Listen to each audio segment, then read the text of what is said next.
दोस्तों आपको बता दें एक बार फिर से लोकसभा चुनाव से ठीक पहले राहुल गांधी ने मणिपुर से भारत जोड़ो न्याय यात्रा की शुरुआत कर दी है। इस शुरुआत के बाद जहां एक तरीके से राहुल गांधी ने पहले ही दिन भारतीय जनता पार्टी और प्रधानमंत्री मोदी पर निशाना साधा, तो दूसरी तरफ आपको बता दें बड़ी अपडेट निकल के आई हरियाणा से।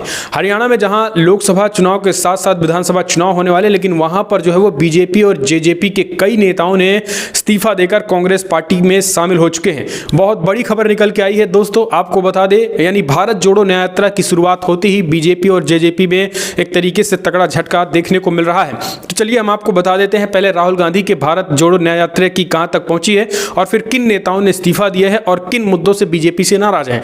दरअसल भारत जोड़ो न्याय यात्रा जो है वो मणिपुर से निकल चुकी है। आज राहुल गांधी का दूसरा दिन है। राहुल गांधी जो है वो आज मणिपुर में अभी भी हैं और मणिपुर के हालातों से वो वाकिफ हो रहे हैं। सबसे बड़ी बात यह है कि मणिपुर में उन्होंने कहा है कि मोदी सरकार, बीजेपी और आरएसएस इस पूरे सरकार नाम की संस्था को ही खत्म कर दिया है और मणिपुर के दंगों और मणिपुर के दर्द को पूरे देश को जानना जरूरी है।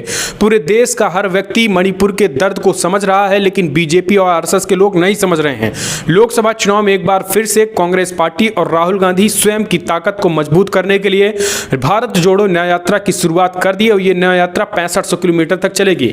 लेकिन आपको बता दें भारत जोड़ो न्याय यात्रा की शुरुआत होते ही एक तगड़ा झटका जो है वो बीजेपी को लगा है, जहां भारतीय जनता पार्टी के लगभग 50 के करीब नेताओं ने इस्तीफा दे दिया है और वो कांग्रेस पार्टी का दामन थाम लिए हैं। स्टेट है हरियाणा। जी हां, दरअसल आपको बता दें यहां पर 2 दर्जन से ज्यादा नेताओं ने कांग्रेस पार्टी ज्वाइन किया है। आपको बता दें यहां पर पूर्व मुख्यमंत्री हुड्डा के नेतृत्व में यहां पर जो है वो अन्य पार्टियों ने कांग्रेस पार्टी का दामन थामा है। लगभग 2 दर्जन से ज्यादा नेताओं ने इस मौके पर जो है हुड्डा ने बीजेपी जेजेपी की गठबंधन सरकार पर निशाना साधा है और एचपीएससी की परीक्षा से हरियाणा जीके खत्म करके यूरिया बैग का वजन घटाने और कानून गो के धरने प्रदर्शन को लेकर सरकार को घेरा है।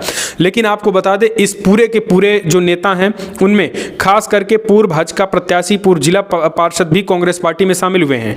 भूपेंद्र सिंह हुड्डा ने ट्वीट करके लिखा है कि विधानसभा पूर्व भाजपा प्रत्याशी रहे देवेंद्र आर्य, महेश जोशी, बलराम और महाराज और पूर्व जिला पार्षद बलजीत सिंह बुल्ला बढ़वा समेत सैकड़ों नेताओं ने कांग्रेस पार्टी में शामिल हुए हैं। सभी का कांग्रेस में शामिल है। एक तरीके से तमाम पार्षद, पूर्व पार्षद, नगर पालिका अध्यक्ष, विधायक, पूर्व विधायक समेत सैकड़ों नेताओं कार्यकर्ताओं ने कांग्रेस पार्टी, जेजेपी और बीजेपी छोड़ करके हरियाणा में शामिल हुए हैं। तो ये कहीं ना कहीं एक तरीके से आने वाले विधानसभा चुनाव जो हरियाणा में होने वाले हैं उसके मद्देनजर एक तरीके से कहीं ना कहीं ये तगड़ा झटका है। दोस्तों अब इस जो ये ओवरऑल नेता शामिल हो रहे हैं उनका कहना है कि सरकार जो रोजगार के दावे किए थे, हरियाणा में किसानों के साथ साथ रोजगार के जो दावे किए गए थे वो तमाम तरीके से खोखले साबित हुए हैं। उन तमाम दावों को लेकर के लगातार पोल खोल रही है और यही कारण है कि उनकी नाराजगी है। उनकी नाराजगी ये है कि अगर हमने जो सरकार ने वादा किया था वो वादा अभी तक निभाया नहीं है। ऐसे में जब हम जनता के बीच में विधानसभा चुनाव में जाएंगे तो हमको उनके सवालों का जवाब देना पड़ेगा। अभी से ही सवाल पूछा जाने लगा है और जब वो मुद्दे फुलफिल नहीं हुए हैं तो हमको विरोध का सामना करना पड़ेगा। इस वजह से अभी से ही जो है वो फूट मस्ती नजर आ रही है। ऐसे में आप समझ सकते हैं कि वो यात्रा राहुल गांधी के भी 2 ही दिन हुई है और तमाम जगहों पर जो है वो इस तरीके की चीज़ें निकल के आने लगी हैं कि फूट मचने लगी है। तो अब आप कमेंट्स माध्यम से अपने सुझाव देना ना भूलें। इस वीडियो में इतना ही दोस्तों। आपको क्या लग रहा है कि क्या इस यात्रा से 2024 में कांग्रेस पार्टी को एक बूस्टर डोज के तौर पर काम करेगी या फिर नहीं? इस यात्रा से क्या बीजेपी और से लड़ने में मजबूती होगी? अपने सुझाव दें। इस वीडियो में इतना ही। जय हिंद, जय भारत।